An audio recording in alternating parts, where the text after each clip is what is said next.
Hello, everybody. I'm George from Ireland. So, welcome back to the channel.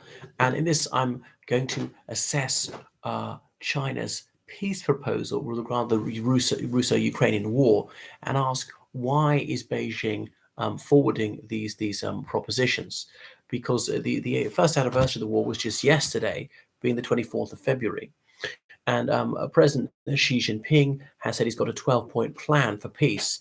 And the Chinese foreign minister was in Moscow the other day, received by Putin. They said that the foreign minister was treated more like a head of state. Obviously, China's cruciality to the Russian economy can scarcely be overstated. Its biggest trade partner for at least the last 10 years. If China stopped purchasing their oil or gas, that would be the end of the Russian economy, even though Russia's selling it at a considerable discount.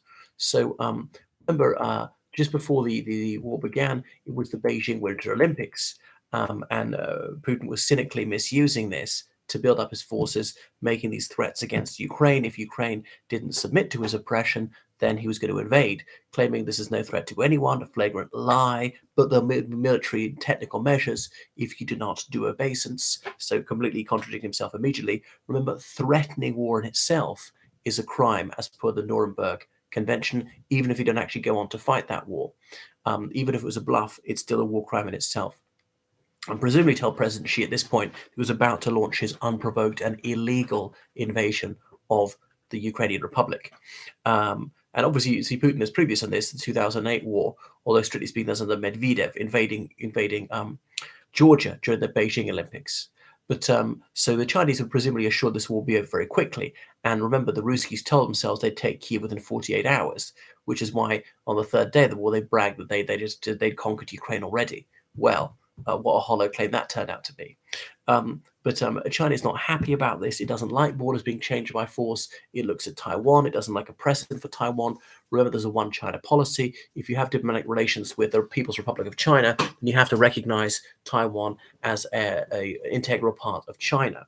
And they say, but when Russia wrested Crimea from Ukraine, that was changing the world map forcibly, and that gives Taiwan some sort of arguable case for changing their map. So, China tends to support centripetal, not centrifugal forces, and they don't like destabilization. They like continuity. And that's why they didn't recognize the Donetsk People's Republic, the Luhansk People's Republic, which Russia has subsequently illegally incorporated into the Russian Federation, despite only controlling about half of Luhansk and half of Donetsk.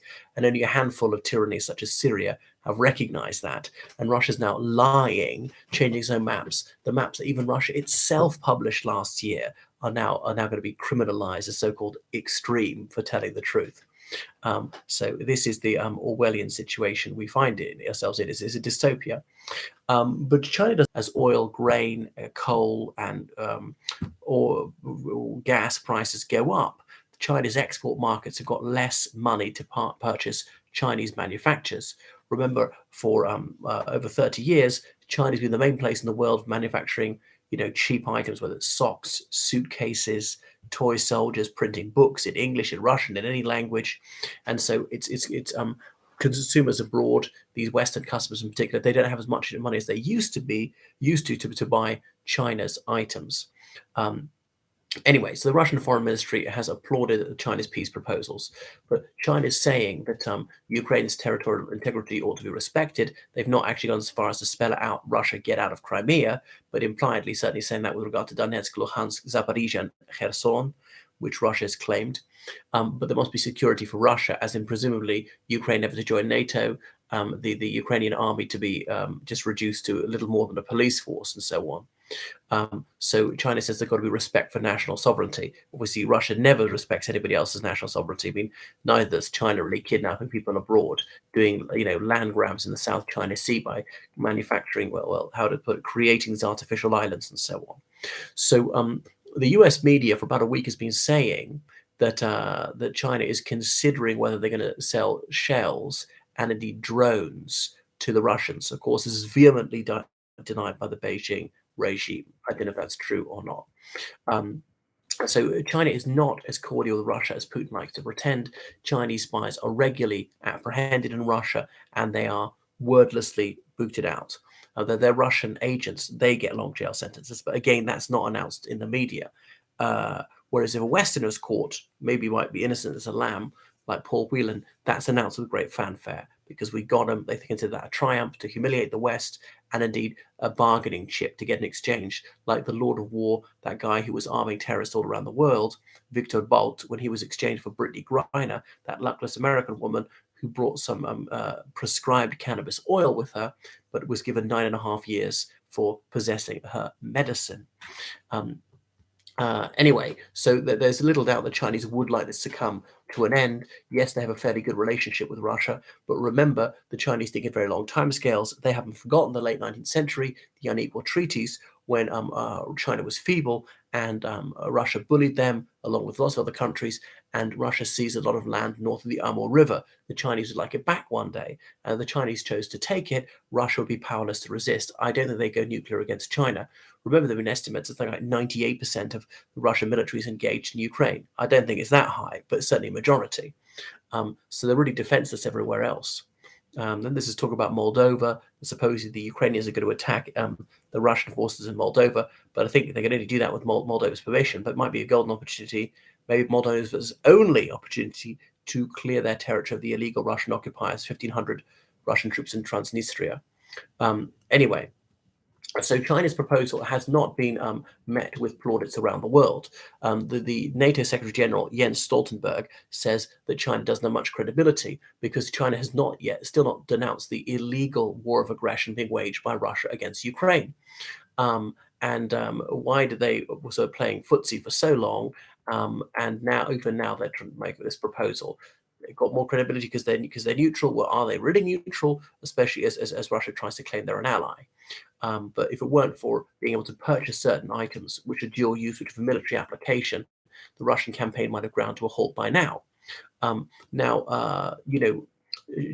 obviously would like to see its neighbor, its ally, to some extent ally Russia win, but maybe not too easily. Don't want the Russians to be too cocksure. But a Russian defeat, they think, would buoy up the West. It's also a dry run for China trying to retake Taiwan. Obviously, the two situations are not completely parallel because the world recognizes Chinese sovereignty over Taiwan. So perhaps it's hypocritical of the United States in particular to sell armaments to Taiwan. I remember there's been a diplomatic spat recently, the past fortnight, when the Americans have been shooting down Chinese spy balloons, and the Chinese are claiming that they're just weather balloons that have gone astray. So the Chinese be minded to hit back in some way, and this is their way to do it. But China tries to say, "Oh, are you arming Ukraine, which is the victim in all this, would be only the equivalent of us arming Russia? But no, we're not going to arm Russia," and so on. But President Zelensky says he'd like to meet President Xi in order to discuss this. I suppose he feels he can't be seen to pass up a chance at peace. Not that his people seem to want peace. He'd be lynched if he gave away too much.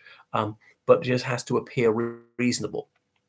The Ukrainians would like to win quite soon, 2024. Putin's trying to be re-elected in March. Well, of course, he'll rig it, but you might have to do something really drastic to try and ensure that. The other one is the US presidential election. How the Republicans are going to go. Do they criticize Biden for doing too little to help Ukraine or doing too much? More likely the latter. And if a Republican president is elected and/or there's a Republican-dominated Congress, Ukraine might get far less aid than it does at the moment. Remembering 80% of Ukraine's military aid comes from the United States. So I'm afraid the European countries have given far too little. The UK has given the most, but even that's probably still not enough. Right, thank you so much for watching my channel, and that is my analysis of why China's proposing this right now. Goodbye.